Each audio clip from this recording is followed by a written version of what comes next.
اور سنیں حضور نے کیا فرمایا۔ نبی پاک صلی اللہ تعالی علیہ وسلم نے دعا دی، کہا اے اللہ اس آدمی کے چہرے کو چمکتا دمکتا رکھنا۔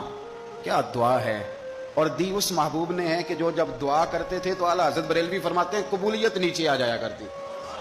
حضور نے دعا دی، کہا اے اللہ اس آدمی کے چہرے کو چمکتا دمکتا رکھنا جو میری حدیثیں یاد کرتا ہے اور پھر آگے بیان کرتا ہے۔ اس کے چہرے کو چمکتا دمکتا رکھنا، یہ رسول پاک صلی اللہ تعالی علیہ وسلم نے دعا دی۔ میرے عزیز، امام بخاری رحمۃ اللہ علیہ کے ایک شاگرد تھے محمد بن عباس، وہ کہتے ہیں مجھے امام بخاری نا حدیثیں لکھوایا کرتے تھے اور میں حدیثیں لکھا کرتا تھا۔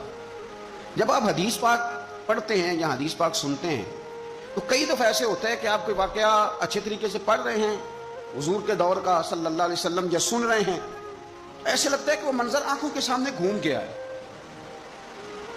تو امام بخاری رحمۃ اللہ تعالیٰ علیہ اپنے شاگرد کو حدیثیں لکھوا رہے تھے تو ایک خاص حدیث پاک کے لحاظ سے آپ نے فلسفہ بیان کیا۔ انہیں چونکہ حدیث پاک کے مشن سے پیار بڑا تھا امام بخاری کو، فرماتے ہیں 500 دینار میری ماہانہ آمدن ہے، میں ساری نبی پاک کے دین کے طالب علموں پہ خرچ کر دیتا ہوں، یہ مشن سے پیار ہے۔ تو امام بخاری رحمۃ اللہ تعالیٰ علیہ کے شاگرد محمد بن عباس فرماتے ہیں میں حدیثیں لکھ رہا تھا تو انسان تھک جاتا ہے، کہتے میں لکھتے لکھتے لکھتے لکھتے امام صاحب چونکہ لکھواتے جا رہے تھے تو میں تھک گیا۔ تو امام بخاری رحمۃ اللہ تعالیٰ علیہ نے جب محسوس کیا نا کہ میں کوئی سست ہو گیا ہوں، تھک گیا ہوں، تو فرمانے لگے مجھ سے کہ جو کھیل کود والے لوگ ہیں نا، شاگرد سے کہتے ہیں جو کھیل کود والے لوگ ہیں وہ کھیل کود میں خوش رہتے ہیں، جو تاجر ہیں وہ تجارت میں خوش رہتے ہیں، جو سیاحت کے شوقین ہیں وہ گھومنے پھرنے میں خوش رہتے ہیں۔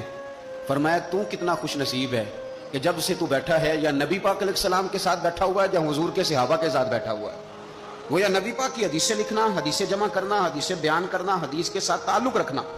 اس کا معنی یہ ہے کہ آپ نے نبی پاک کی صحبت اختیار کی ہوئی، آپ نے حضور کے صحابہ کی صحبت اختیار کی ہوئی۔ حدیث پاک کو یاد رکھیں، حدیثیں اپنے ذہن کے اندر بٹھائیں۔ ایک حدیث پاک میں نبی پاک صلی اللہ علیہ وسلم نے فرمایا جس نے 40 حدیثیں جمع کر کے میری امت تک پہنچائی، اللہ قیامت کے دن اسے علماء کے ساتھ کھڑا فرمائے۔ حدیثوں کو یاد رکھیں۔ میرا آپ کو مشورہ ہے کہ رات کو بیٹھ کے لکھیں آپ کو کتنی حدیثیں یاد ہیں، جو یاد ہیں وہ لکھیں، اور حضور صلی اللہ علیہ وسلم کی باتوں کا ذکر کریں۔ کسی شاعر نے ایک جملہ کہا تھا پر بڑے بہترین کہہ دیا، وہ کہنے لگا یا رسول اللہ صلی اللہ علیہ وسلم میری تو بات بن گئی ہے بس تیری بات کرتے کرتے۔ اور سنیں حضور